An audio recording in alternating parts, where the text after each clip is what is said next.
करते हुए आज मैं अपने परम संत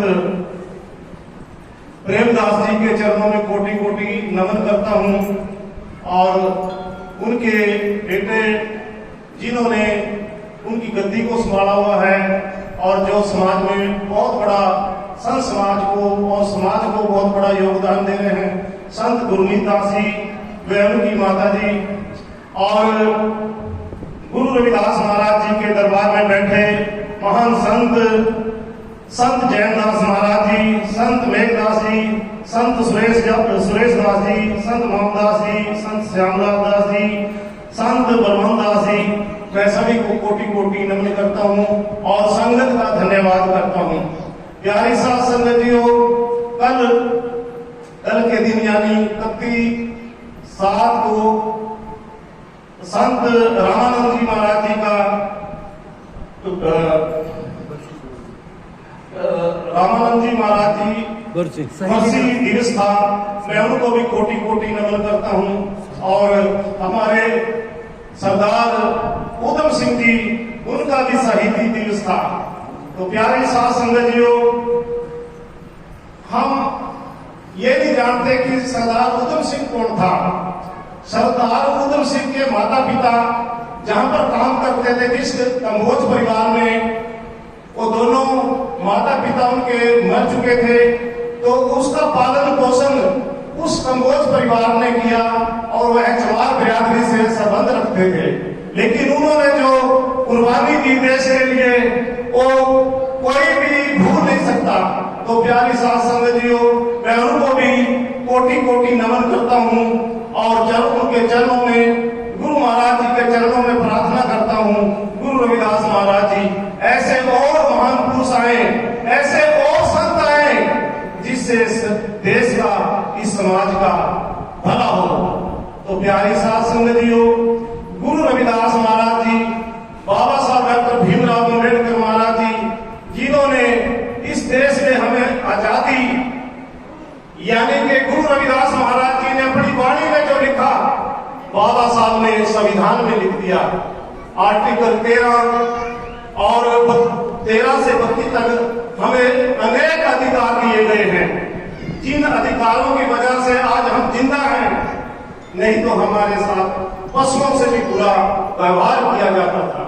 प्यारी साथ संगतियों, पीछे आपने सुना होगा, इटावा की बात है कि मुक्तमणि यादव, जो कि रामचंद्र चरितमानस का पाठ कर रहे थे, तो वहां पर ब्राह्मणों ने आकर उसको पीटा, उसके बाल मुंडवाए और यहां तक कि एक स्त्री से उसके ऊपर पेशाब करवाया। यादव समाज यूपी में बहुत बड़ी जाति है, राजपाट में और खेती में उनका बहुत बड़ा हाथ है। तो ऐसे लोगों के साथ जब इतना बुरा होता है, तो मेरे समाज की तो क्या इज्जत है। लेकिन मेरे समाज को जिंदा करने वाले मेरे सतगुरु रविदास महाराज हैं। आज कल जब प्रोग्राम था, यहाँ बड़ी बड़ी हस्तियां आए। पिछले बार हमारे देश स्टेट के मुख्यमंत्री नैब सिंह सैनी जी भी आए थे और हमारे एमपी साहब वरुण चौधरी जी, दीपक अपने हुड्डा साहब के बेटे भी आए थे। लेकिन मुझे बड़ा गर्व हुआ कि जब हमारे महान संत निरंजन दास जी सम्मानित कर रहे थे, तो छोटे संत को भी ऐसे सम्मानित कर रहे थे, संगत के संत को भी ऐसे सम्मानित कर रहे थे, और सब जब नायब सैनी जी आए, उनको भी ऐसे सम्मानित किया।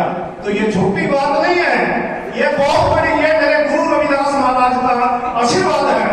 तो प्यारी साथ संगतियों, आप भी गुरु रविदास महाराज की वाणी के साथ जुड़िए, गुरु रविदास महाराज जी के साथ जुड़िए और गुरु रविदास महाराज के जो संत हैं, जो भक्त हैं, उनके साथ जुड़िए, क्योंकि वो भी गुरु रविदास महाराज की जोते हैं। गुरु रविदास महाराज जी की अगम वाणी, ब्रह्म वाणी, जो आज तक और आगे भी ऐसी होगी कि कोई भी धर्म गुरु रविदास महाराज की वाणी के बगैर संपूर्ण नहीं हो सकता। चाहे सिख धर्म है, कभी सिख धर्म के गुरुद्वारे में जाइए तो पहली आरती गुरु रविदास महाराज की होगी। नाम तेरो आरती मजन मुरारे, हर के नाम बिन झूठे सकल पसारे। तो प्यारे साथ संगतियों, ये छोटी बात नहीं है। और मेरे भाई बहन तो मेरे ख्याल में से आरती को सभी जानते भी नहीं है, लेकिन हर सरदार के घर में बीच में संत अशोकानंद जी झाड़ू देरा से। तो प्यारी साथ संगतियों, ये बात अपने मन में आज से, अगर हम आज संत प्रेमदास जी के यहां दरबार में आए हैं तो ये प्रण करके आप जाइए। हमारे बीच में आए थे साहब कांसीराम जी, जिनकी बदौलत आज बाबा साहब और गुरु रविदास की वाणी जिंदा है। तो प्यारी साथ संगतियों, चार महापुरुष ऐसे आए जिन्होंने इस देश में पूरा बदलाव किया, जिससे मेरे समाज को इज्जत मान मिला। तो प्यारी साथ संगतियों, अपने महापुरुषों को याद रखिए। चाहे जब भी उनका जन्मदिन हो, जन्मदिन अपने गांव में मनाइए। जहां पर सामूहिक जन्मदिन है उस जन्मदिन में शामिल होइए। तो प्यारी साथ संगतियों, मैं एक और निवेदन करूंगा कि गुरु रविदास महाराज ने जो सबसे बड़ा मंत्र बाबा साहब ने दिया है, वहां पर गुरु रविदास महाराज को जो भी एमएलए और अपनी सरकार बनाएंगे, तो प्यारी साथ संगतियों, रोजगार की तरफ अपने बच्चों को मोड़िए। और मैं और विनती करूंगा। और दूसरी बात, जो इसकी सबसे बड़ी बीमारी है, हार्ट अटैक की बीमारी मोबाइल से लगती है। तो प्यारी साथ संगतियों,